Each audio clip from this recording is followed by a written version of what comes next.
Hey there.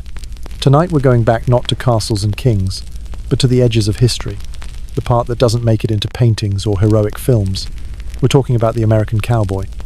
Not the stoic hero with a clean hat and a quick draw, but the exhausted, underpaid and overworked laborer who drove cattle across a landscape that was actively trying to kill him. We're peeling back the myth to find the grit, the grime, and the quiet misery of a life that was far more brutal than it was romantic. If this kind of calm, slow history helps you unwind, feel free to like the video and subscribe, but only if it actually brings you peace. And let me know in the comments where you're listening from and what time it is right now. It's always strangely comforting to see who's out there falling asleep to the same quiet story.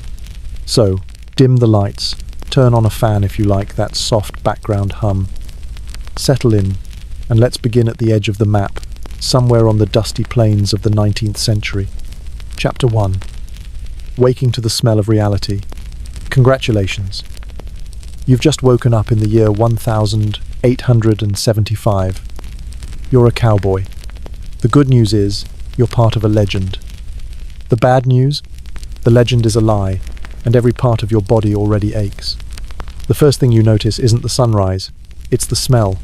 It hits you before your eyes even crack open. A dense, layered assault on your senses that tells you exactly where you are. It's the smell of a bunkhouse. It's the aroma of 20 unwashed men, stale sweat and damp wool that has never known soap. It's the lingering scent of cheap tobacco, spilled whiskey, and the faint, sour tang of manure clinging to a dozen pairs of worn-out boots. Underneath it all is the musty odor of the straw-stuffed mattresses, which are less bedding and more thriving ecosystems for fleas, lice, and other things you try not to think about in the dark. This isn't the crisp, clean air of the open prairie you've seen in the movies. This is the smell of poverty, exhaustion, and poor ventilation. You're lying on a rough wooden bunk, a splintered plank that groans under your weight. Your mattress, a canvas sack filled with lumpy straw, has developed its own unique topography over the months. Valleys where others have slept, and hard, compressed peaks that dig into your spine. There are no pillows, just your own rolled-up jacket or perhaps a saddle blanket that carries the scent of horse and dust. The blanket on top of you is a coarse slab of wool, stiff with grime and heavy enough to feel like a second job. It provides warmth, but also a constant, low-grade itch that you've learned to ignore, mostly. The air is cold. So cold it feels sharp in your lungs. The bunkhouse is little more than a drafty wooden box, built for function, not comfort. Gaps in the walls let the pre-dawn chill seep in, a damp, biting cold that settles deep in your bones. There's a potbelly stove in the corner, but it went cold hours ago. No one wastes fuel overnight. Waking up here isn't a gentle process. It's a sudden, shivering return to a world that offers no softness. You can hear the others stirring. The sound of coughing is the bunkhouse orchestra's opening number, a dry, hacking cough from one corner, a deep, rattling one from another. It's the soundtrack of men who spend their days inhaling dust and their nights breathing cold, smoky air. Then comes the groaning, the collective sound of sore muscles, aching joints, and the profound weariness of men whose bodies are their only tools. You're maybe 22 years old, but you feel 40. Your back cracks as you sit up, and your knees sound like gravel rolling in a tin can. This isn't the ache of a good workout. It's the permanent, grinding pain of manual labor performed from sunup to sundown, day after day, week after week. There's no privacy here. The bunks are crammed together, sometimes stacked 3 high. You know the sleeping habits of every man in this room. You know who snores, who mutters in his sleep, who kicks. You live in each other's space, breathing the same air, sharing the same small pool of warmth. It's a forced intimacy, born of necessity, not friendship. You might know the name of the man sleeping a foot away from you, but you probably don't know his story.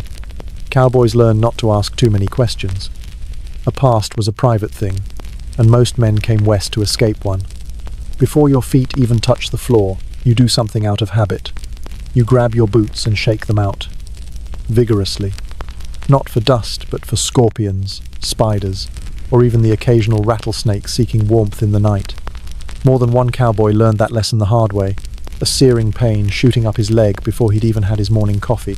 A venomous bite out here wasn't just an inconvenience, it was a potential death sentence, miles from any so-called doctor. You pull on your boots over socks that are stiff with dried sweat. They are your most important possession, the one piece of gear that can mean the difference between working and being crippled. But they are not comfortable. The leather is hard and unforgiving, and by the end of the day, your feet will be a raw collection of blisters and sores, but you don't complain. No one does. This is just the start of the day, and the bunkhouse, for all its misery, is the easiest part. The real work is waiting for you outside, under a vast and indifferent sky. And it's a sky that has no pity for aching bones or weary souls. Welcome to your life. Chapter 2. A Cowboy's Closet and Morning Rituals. Now that you've survived the sensory experience of the bunkhouse, it's time to get dressed and face the day. Forget the romantic image of the cowboy meticulously choosing his outfit, the perfectly creased hat, the stylish leather vest. Your wardrobe is not a statement. It's a uniform of pure function, and it consists of exactly one set of clothes. The one you are currently wearing, the one you slept in, the one you will wear for the next several months. Let's start from the inside out. Underwear, if you have any, is a pair of long johns made of rough, unforgiving wool. In the summer, they are an instrument of torture, trapping sweat and chafing your skin raw. In the winter, they are your only defense against a cold that feels like it's trying to chew its way through your flesh. You wear them until they literally disintegrate off your body. Washing them is a rare event, a special occasion that might happen once a season if you're near a river and have a spare hour, which you don't. Over this you wear a shirt, likely made of coarse cotton or flannel.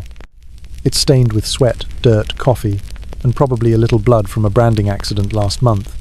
The collar is frayed, the buttons are a collection of mismatched replacements, and the fabric has the texture of a burlap sack.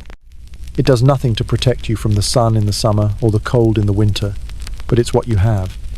Your pants are made of denim or canvas, tough materials designed to withstand the constant friction of the saddle. They are stiff, abrasive, and patched in multiple places. They are never, ever clean. They carry a geological record of your work layers of dust from the trail, mud from a river crossing, and the dark, greasy stains of cattle and campfire. There are no zippers. A simple button fly is all that keeps them together, and they are held up not by a stylish, silver-buckled belt, but by simple suspenders, because a belt would dig into your waist painfully after 12 hours in the saddle. Then come the chaps, the leather leggings worn over your pants. These are not a fashion accessory. They are a vital piece of armor. They protect your legs from thorny brush, cactus spines, rope burns, and the occasional kick from an uncooperative steer. They are heavy, cumbersome, and in the summer heat, feel like you've wrapped your legs in a furnace. But without them, your pants and the legs inside them would be shredded in a matter of days. Your vest, if you have one, is also for function. Its pockets are where you keep your essentials.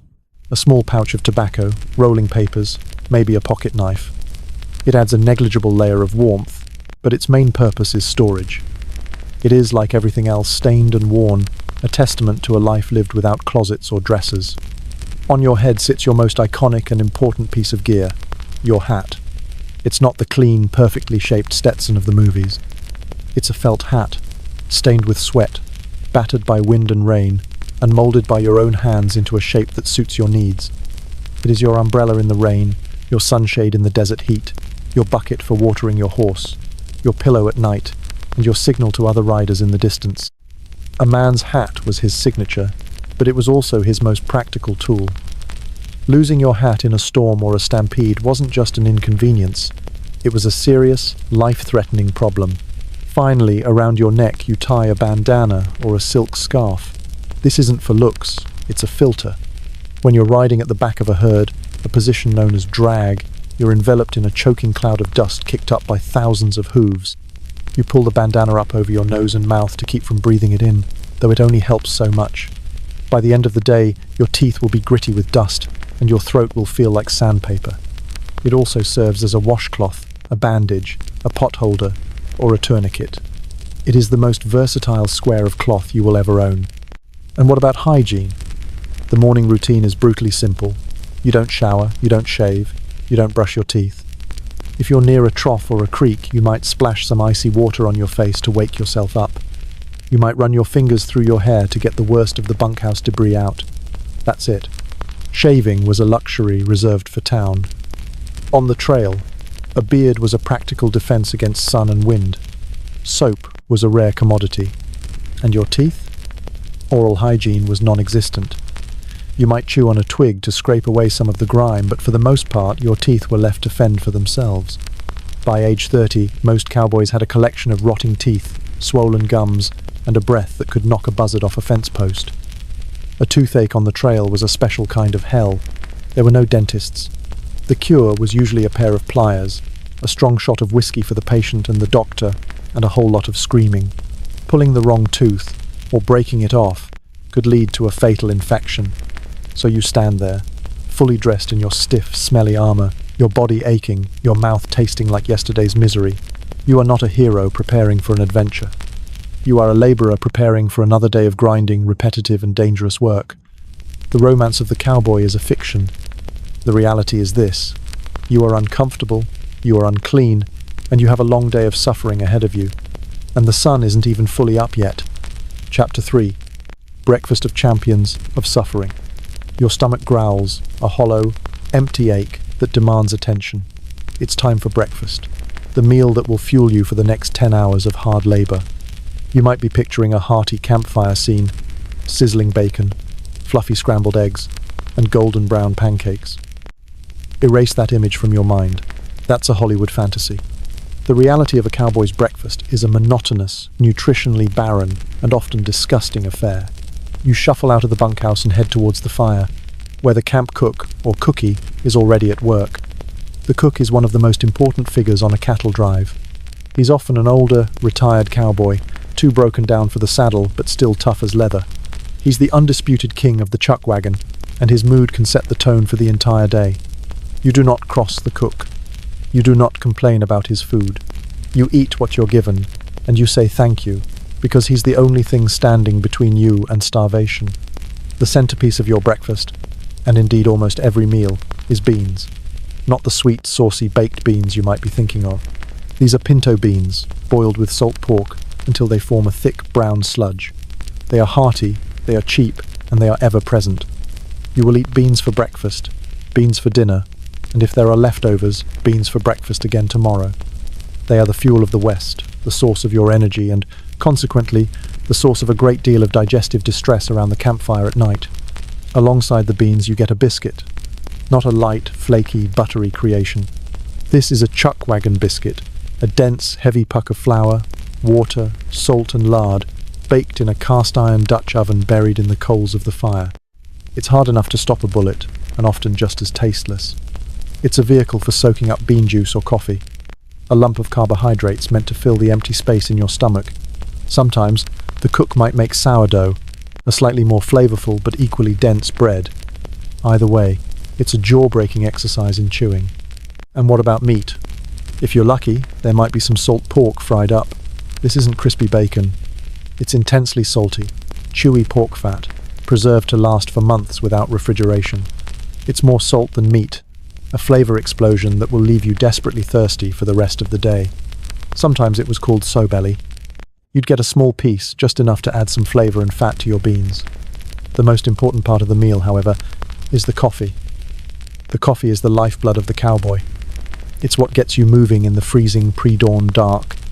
But this is not the artisanal, ethically sourced brew you know today. This is cowboy coffee, and it is an abomination. The cook starts with green coffee beans, which he roasts over the fire until they are dark and oily. Then he crushes them, often using the butt of a pistol or a rock. He dumps the grounds into a massive pot of boiling water and lets it simmer for what seems like an eternity. There are no filters. The result is a thick, black, tar-like liquid, so bitter it makes your teeth ache. It's gritty with grounds, and you learn to sip carefully to avoid a mouthful of sludge. Cowboys had various tricks to try and settle the grounds, like tossing in a crushed eggshell or even a clean sock, but it rarely worked. You drank it anyway. You drank it scalding hot, black, and strong enough to dissolve a horseshoe. The caffeine was a drug, a jolt to your exhausted system, and the warmth was a brief respite from the morning cold. You receive your meal on a tin plate, which you'll rinse with sand and wipe with your bandana when you're done. You find a spot on the ground, away from the dust kicked up by the horses, and you eat. Quickly. There's no time for conversation or savouring the flavours, mostly because there are no flavours to savour. You shovel the food into your mouth, your eyes on the horizon, already thinking about the day's work. It's a purely functional act. This meal isn't meant to be enjoyed. It's meant to provide enough calories to keep you in the saddle. Fresh fruit? Vegetables? Forget it. Unless the cook managed to trade for some potatoes or onions at a rare frontier outpost, your diet is devoid of vitamins. Scurvy was a real and constant threat. A disease of vitamin C deficiency. It caused your gums to bleed, your teeth to loosen and fall out, and old wounds to reopen. It was a slow, painful way to go, and it was all too common among men living on a diet of beans, biscuits, and salt pork. You finish your meal, scrape your plate clean, and gulp down the last of the tar black coffee. You feel full but not nourished. Your body has been given fuel, but not what it needs to thrive. It's a temporary fix, enough to get you through the morning. Dinner will be more of the same, and so will the dinner after that. This is the culinary landscape of your life, a relentless horizon of brown, salty, and bland. You don't eat for pleasure, you eat to survive. And with that grim thought, you stand up, your joints protesting, and walk towards the remuda to catch your horse. The workday has begun. Chapter 4. Man's best friend is a 10-pound problem. In the mythology of the West, the cowboy and his horse are an inseparable pair, a partnership of mutual trust and affection. The cowboy whispers to his loyal steed, and the horse responds with unwavering devotion. This is, for the most part, a complete fabrication. For you, the 19th century cowboy, a horse is not a friend, it is a tool. A complicated, unpredictable, and often dangerous tool that you are paid to use. Your day doesn't begin with a single trusted mount. A cowboy on a cattle drive was assigned a string of horses, typically between 5 and 10 animals from the camp's herd, known as the remuda. You would ride a different horse every few hours. This wasn't for variety. It was a practical necessity. The work was so grueling that a single horse would be exhausted and lame within a day if ridden continuously. You had your morning horse, your afternoon horse, your night horse for guard duty, and maybe a particularly fast one for cutting cattle out of the herd. These were not the sleek, well-trained quarter horses of modern rodeos. These were mustangs or other hardy range horses, often only semi-broken. They were wild animals that had been forced into service, and they never let you forget it. Many of them had a mean streak a mile wide. They would buck, bite, kick, or try to scrape you off on a low-hanging branch just for the sheer hell of it.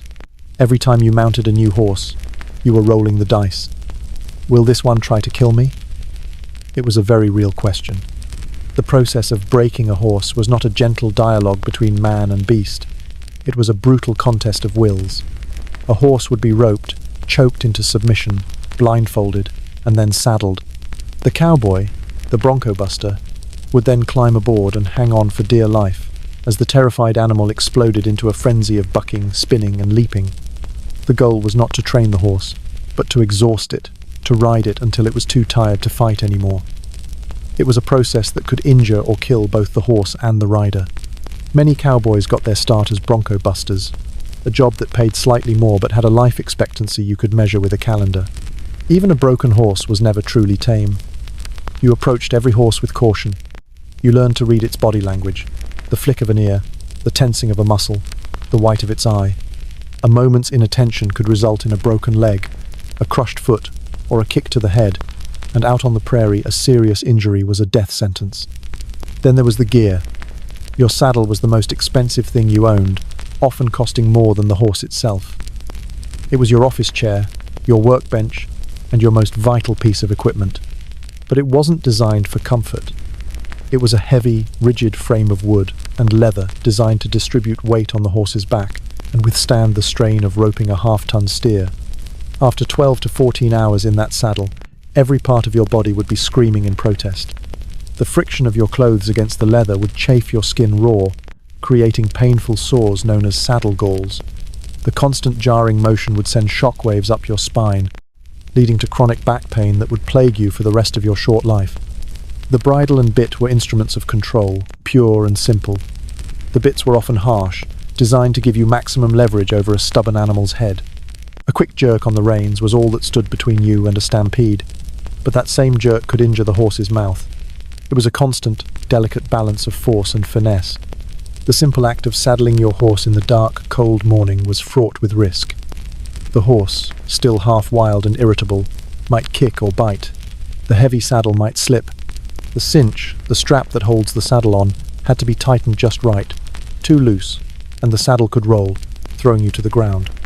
Too tight, and the horse might panic and start bucking. Many a cowboy was injured before the day's work even began, just trying to get his equipment in order. And the horse was your responsibility. If your assigned horse got injured, stepped in a prairie dog hole and broke its leg, got gored by a steer, or became sick, it was a serious problem. A lame horse was useless. Out on the trail, there were no veterinarians. The only cure for a broken leg was a bullet.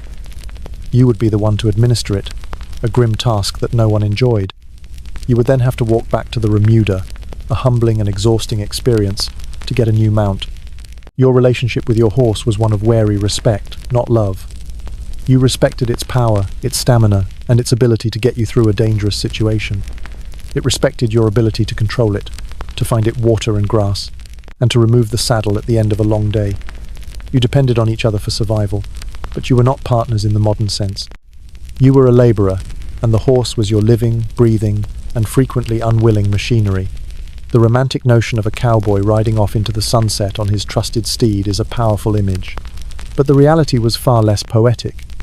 It was the image of an exhausted man on an equally exhausted animal, both just trying to make it to the next sunrise without getting killed. Chapter 5. The Endless, Dusty Road. The work of a cowboy was not a series of exciting gunfights and daring rescues. It was, for the most part, crushingly boring. It was a job defined by long periods of monotonous labor, punctuated by brief moments of sheer terror. The primary task, and the reason for your existence, was the cattle drive. Moving thousands of head of cattle, hundreds, sometimes thousands, of miles from the open ranges of Texas to the railroad towns in Kansas or Nebraska. Imagine your workplace. It's not an office. It's a vast, featureless expanse of prairie under a relentless sky. There are no landmarks, no roads, no signs. Just an endless sea of grass, dust, and cattle. Your job is to ride in this environment for up to 18 hours a day, for 3 to 4 months at a time. The herd moves slowly, maybe 10 to 15 miles on a good day. It's a walking city of livestock, a river of horns and hides that stretches for miles. Your position in this moving city determines the quality of your day. The most experienced cowboys ride at the point, guiding the lead steers. The younger, less experienced riders take the flanks, keeping the herd from spreading out too wide. And the newest, unluckiest cowboys, you get the drag.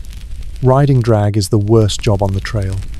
You are at the very back of the herd, enveloped in a permanent, choking cloud of dust kicked up by 0 cattle. The dust is so thick you can't see more than a few feet in front of you. It coats your skin, your clothes, your food. It gets in your eyes, your nose, your mouth, your lungs. You learn to tie your bandana over your face, but it's a futile gesture. By the end of the day, you will have inhaled what feels like half the prairie.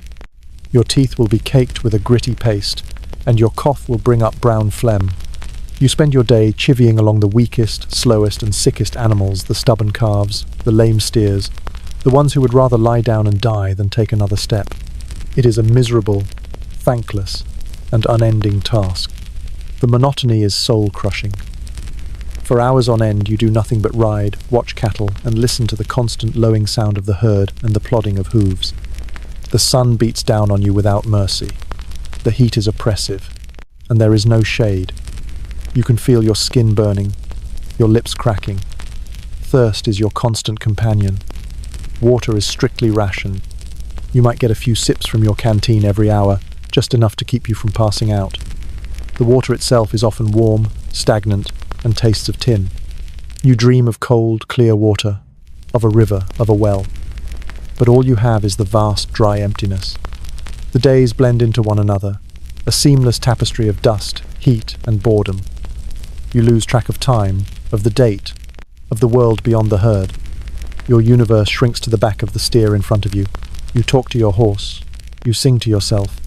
You fall into a half-conscious state, your body moving automatically in the saddle while your mind drifts. This is the reality of the cattle drive. Not high adventure, but a slow, grinding erosion of the spirit. But this boredom is a fragile thing, easily shattered by sudden, violent action. The greatest fear on a cattle drive is the stampede. 1,000 head of longhorn cattle, each weighing half a ton, are nervous, skittish creatures. A clap of thunder, a lightning strike, the sudden appearance of a predator, or even just a cowboy sneezing at the wrong moment can trigger a panic. When a stampede hits, the world explodes. The lowing of the herd turns into a deafening roar. The ground trembles as thousands of hooves pound the earth. The cattle become a single, unstoppable force, a brown river of terror flowing blindly across the plains, and your job is to ride straight into it. You spur your horse, your heart hammering against your ribs. You ride alongside the charging herd, trying to turn the lead steers, to get them to circle back on themselves, until the panic subsides and the herd runs itself out. It is the most dangerous work imaginable.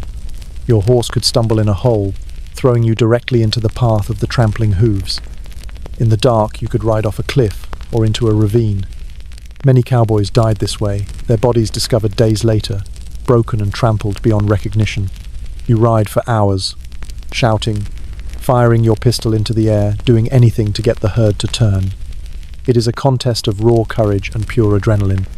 And if you survive, you spend the next 2 days gathering the scattered cattle, exhausted, bruised, and knowing that it could happen again at any moment. River crossings are another form of scheduled terror. There are no bridges. To cross a river, you have to force a herd of reluctant cattle into the water. The cattle are afraid of the water. They might refuse to go in, or they might turn back halfway across, creating a deadly pile-up. Or the current could be too strong, sweeping animals and riders downstream. The riverbeds are often soft mud or quicksand, where wagons and horses can become hopelessly stuck. Cowboys drowned, crushed between panicking steers, or pulled under by the weight of their own waterlogged gear. This is your life for months on end, mind-numbing boredom punctuated by moments of life-threatening terror. You are not a hero. You are a disposable laborer, paid $1 a day to risk your life moving someone else's property. The landscape is not your friend. It is a beautiful, deadly antagonist. And as you ride, covered in dust, your throat raw, your body aching, you look out at the endless horizon and wonder if this trail will ever end. Chapter 6. The wounds you don't see coming. Life on the frontier was a constant war against your own body. For a cowboy, the most immediate threats might seem to be a bucking horse or a stampeding herd, but the slower, quieter dangers of disease and injury were far more likely to kill you. In a world without modern medicine, without a basic understanding of germ theory, and without access to any real medical care, the simplest mishap could spiral into a fatal catastrophe. Let's start with the everyday injuries. Roping a steer could sever a finger if your hand got caught in the lariat. A fall from a horse, a common occurrence, could mean a broken arm, a broken leg, or a fractured skull. Getting kicked by a horse or gored by a steer could result in massive internal injuries. These weren't minor incidents. Out on the trail, hundreds of miles from the nearest town, a broken leg was a death sentence. There were no doctors on a cattle drive. The camp cook often doubled as the medic, armed with a bottle of whiskey, a few folk remedies, and a great deal of misplaced confidence. The whiskey served as both an antiseptic and an anesthetic, though it was largely ineffective as either. A wound would be doused in whiskey, a process that was excruciatingly painful, and then wrapped in a dirty rag. Infection was not a risk. It was a certainty. Imagine getting a deep gash in your arm. The cook cleans it with whiskey and stitches it up with a regular needle and thread from his sewing kit, neither of which has been sterilized. Within days, the wound is red, swollen, and oozing pus. You develop a fever. You become delirious. The infection spreads through your bloodstream, a condition known as sepsis. There are no antibiotics to fight it. You can only lie in the back of the chuck wagon, sweating and shivering, while your body tries to fight a battle it is almost certain to lose. This is how many cowboys died not from the initial injury, but from the infection that followed. If you broke a bone, the treatment was even cruder. The bone would be roughly set, without x-rays to guide the process, and then splintered with pieces of wood from a crate. If the bone was set incorrectly, it would heal crooked, leaving you with a permanent disability and chronic pain. If the fracture broke the skin, a compound fracture, infection was almost guaranteed to set in, leading to gangrene. Gangrene is when the tissue begins to die and rot. The only treatment was amputation. Amputation on the trail was a butcher's work. The patient would be given as much whiskey as he could drink, held down by several men, and the cook would saw off the limb with a standard handsaw, the kind used for cutting wood. The The stump would then be cauterized with a hot iron from the fire to stop the bleeding. The shock and pain of the procedure alone could kill a man. If you survived the surgery, you still had to survive the inevitable infection. Beyond these dramatic injuries, there were the slower, more insidious health problems. The cowboy's diet of beans, biscuits, and salted meat was a recipe for nutritional deficiencies. As mentioned, scurvy was rampant. But there were other issues. A lack of calcium led to weak bones. A lack of fiber led to chronic and painful constipation. The constant exposure to the elements sun, wind, dust, rain, and cold took its toll. Your skin would become weathered and leathery, prone to sun cancers. Your eyes, constantly assaulted by dust and glare, would suffer. Many older cowboys had poor vision. Your lungs, filled with dust day after day, were susceptible to what was called consumption or tuberculosis. Then there were the waterborne illnesses. The water you drank on the trail came from rivers, streams, and ponds that were often contaminated by the waste of the thousands of cattle you were driving. Cholera, typhoid, and dysentery were common. These diseases caused severe diarrhea and vomiting, leading to rapid dehydration. In a hot, arid environment where water was already scarce, these illnesses could kill in a matter of days. You would simply waste away, your body unable to retain any fluids, until your organs failed. Even the insects were a threat. Mosquitoes carried malaria in some regions. Ticks carried Rocky Mountain spotted fever. A simple insect bite could lead to a raging fever and death. And if you did manage to make it to a town, the medical care wasn't much better. Frontier doctors were often quacks with no formal training. Their offices were unsanitary, their tools were dirty, and their treatments were based on outdated and dangerous theories. They might prescribe mercury or arsenic, toxic heavy metals that did more harm than good. Bloodletting was still a common practice. Surgery was a gamble with terrible odds. You lived with the constant awareness that your body was fragile and that help was not coming. A toothache could become an abscess that poisoned your blood. A simple cut could lead to gangrene and amputation. A cough could be the start of a fatal lung disease. Cowboys developed a stoic, fatalistic attitude toward pain and illness. You didn't complain, because there was nothing anyone could do. You worked through the pain until you literally couldn't stand anymore. And when you collapsed, you were left behind. The herd had to keep moving. The business of the cattle drive could not stop for one sick or injured man. You might be left at the nearest frontier settlement if there was one, or simply left under a tree with a canteen of water and a blanket. Your survival was in the hands of fate. In the Wild West, only the lucky and the incredibly resilient survived. Chapter 7. The Wild West Saloon. A deeper look. You finally made it. After months on the trail, eating dust and dreaming of civilization, you ride into a dusty, chaotic cattle town like Dodge City or Abilene. Your pockets are heavy with a few months' wages, and your soul is thirsty for something other than stagnant river water. The first place you head is the saloon. In the movies, the saloon is a place of romance and adventure. A handsome hero walks through the swinging doors, a piano player provides a lively tune, and elegantly dressed women look on. The reality was a far cry from this sanitized image. For you, the cowboy, the saloon was the chaotic, violent, and often disgusting epicenter of frontier town life. Let's start with the building itself. Most saloons were not grand establishments. They were simple, hastily constructed wooden buildings with a false front to make them look more impressive. Inside, the floor was bare wood, covered in a mixture of dirt, sawdust, and spit. The sawdust wasn't for decoration. It was there to soak up the spilled liquor, tobacco juice, and occasional blood. The air was thick with the smoke of cheap cigars and the smell of stale beer, unwashed bodies, and despair. The bar was a long plank of rough-hewn wood set on top of barrels. Behind it stood the bartender, who was often the most dangerous man in the room. He was part psychologist, part bouncer, and part chemist, and he was an expert at separating you from your money.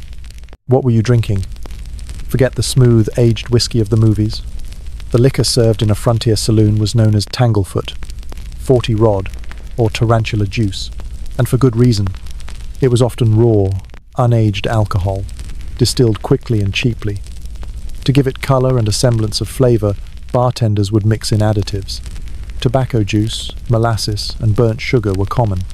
To give it an extra kick and make it seem stronger, they might add red pepper, turpentine, or even gunpowder. A single glass of this concoction could cause temporary blindness, violent illness, or a hangover of such epic proportions that you would wish for death. It was poison, sold by the glass. The saloon was a place of release, a place to wash away the months of dust and loneliness. But it was also a place of incredible danger. It was a room full of young, testosterone-fueled men, most of them armed, who had been deprived of social contact for months. Add cheap, powerful alcohol to this mix, and the result was predictable: violence. The gunfights you see in movies, the formal high-noon duels in the middle of the street, were almost entirely a myth. Real frontier violence was messy, impulsive, and usually happened inside a saloon. An argument over a card game, a drunken insult, a dispute over a woman, these were the things that led to bloodshed. A man wouldn't call you out into the street. He would pull his pistol and start shooting right there at the bar. It was chaos. Bullets flew, glass shattered, and men dived for cover. Most of the people shot in these altercations weren't even involved in the initial dispute. They were just unlucky bystanders. And everyone was armed. But not in the way you might think. Many frontier towns, contrary to the myth of the lawless West, had strict gun control ordinances. Upon entering town, you were often required to check your firearms with the local sheriff or at a designated office. The famous gunfight at the OK Corral in Tombstone started because the Clanton gang refused to disarm. The purpose of these laws was to reduce the very kind of drunken, impulsive violence that plagued saloons. Of course, the laws were difficult to enforce, and many men kept smaller, hidden weapons on them. The saloon was also a hub of gambling. Faro, poker, and Monte were the games of choice. But these were not friendly games among equals. They were often run by professional gamblers, or sharps, who were masters of cheating. Marked cards, hidden devices, and sleight of hand were the tools of their trade. They were there to fleece you, the naive cowboy fresh off the trail with a pocket full of cash. You might sit down at a table hoping to double your meager wages. But the far more likely outcome was that you would walk away with nothing. Arguments over cheating were another common spark for violence. And then there were the soiled doves, the prostitutes who worked in the saloons and brothels. The myth portrays them as glamorous women with hearts of gold. The reality was grim. Most were young women who had been trapped in the profession by poverty, abandonment, or abuse. Their lives were hard and often short. They faced the constant threat of violence from drunken clients, and they were ravaged by venereal diseases like syphilis and gonorrhea, for which there was no cure. An encounter with a prostitute could leave a cowboy with a disease that would cause insanity, paralysis, and a slow, agonizing death years later. For you, the cowboy, a trip to town and a night at the saloon was a ritual of self-destruction. You would arrive with 3 months' pay, perhaps $90. In a matter of days, sometimes hours, it would be gone, spent on poisonous liquor, rigged card games, and a brief, sad encounter in an upstairs room. You would wake up in an alley, your head pounding, your body bruised, and your pockets empty. And then you would have to sign on for another cattle drive, another several months of grueling labor, just to do it all over again. The saloon was not a place of freedom and adventure. It was a key part of an economic machine that was designed to keep you poor, desperate, and dependent. It was a place that sold you a fleeting illusion of happiness, and in return, took everything you had. Chapter 8. The Cowboy's Final Sunset. What happened to a cowboy when he got old? The myth gives us the image of the wise old rancher sitting on his porch, watching the sunset over the land he tamed. Or perhaps the grizzled, retired gunfighter, his violent past behind him, living out his days in peace. As with everything else, the reality was far less romantic. For the vast majority of cowboys, there was no retirement, there was no pension, there was no quiet cottage. There was only a slow decline into poverty, disability, and obscurity. The life of a cowboy was a young man's game. The work was so physically demanding that most men were considered old by the time they were 30. By 40, a man's body was typically too broken down to continue the grueling work of the cattle drive. Years of sleeping on hard ground, eating poor food, and enduring the constant jarring of the saddle had taken their toll. Chronic back pain, arthritis, and old, poorly healed injuries made riding for 18 hours a day impossible. So what did you do when you could no longer ride? You had very few options. You had no savings. The $1-a-day wage you earned was barely enough to survive on, and what little you had was usually spent at the end of the trail, in a whirlwind of drinking and gambling. You had no property. You were a transient laborer who owned nothing but his saddle and the clothes on his back. You had no other skills. Your entire life had been spent working with cattle and horses. You were illiterate, or close to it, and had no experience that would translate to another profession. Some former cowboys were lucky enough to find work that was less physically demanding but still connected to their old life. You might become a camp cook, the cookie, if you knew your way around a Dutch oven. This was considered a respectable position, a way to stay on the trail without having to be in the saddle. You might find work as a bartender in a saloon, or as a stable hand, or a blacksmith's helper. These jobs didn't pay well, but they provided a roof over your head. A very few, managed to save enough money to buy their own small ranch or farm. But this was exceptionally rare. It required not just money, but a great deal of luck and business sense. Most cowboys were ill-equipped to manage their own enterprise. They were used to taking orders, not giving them. For the vast majority, the future was grim. You became a drifter, wandering from town to town, looking for odd jobs. You might work as a seasonal farmhand, a dishwasher, a swamper cleaning out saloons. You lived in flop houses, cheap boarding houses that offered a lice-infested bed for a few cents a night. Your health, already poor from years of hardship, would continue to decline. Without proper nutrition or medical care, you were susceptible to disease. A simple cold could turn into pneumonia, which was often fatal. Many old cowboys ended up as town drunks, spending their days begging for coins to buy a bottle of cheap whiskey to numb the pain of their existence. They were figures of pity or contempt, a far cry from the heroic horsemen they had once been. They would die in an alley, or a flop house, or a charity hospital, and be buried in an unmarked grave in the potter's field. There was no social safety net, no social security, no disability insurance, no welfare.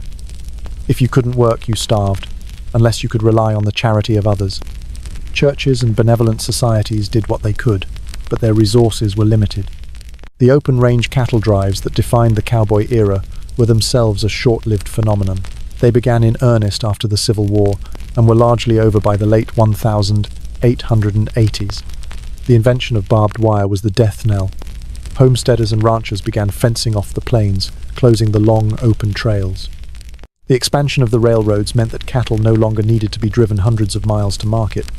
The era of the Great Cattle Drive, and the need for large numbers of itinerant cowboys, lasted only about 20 years. So what happened to the thousands of men who had made their living this way? They were made redundant. The skills they had honed, the hardships they had endured, were no longer in demand. They were relics of a bygone era, left to fend for themselves in a rapidly changing world.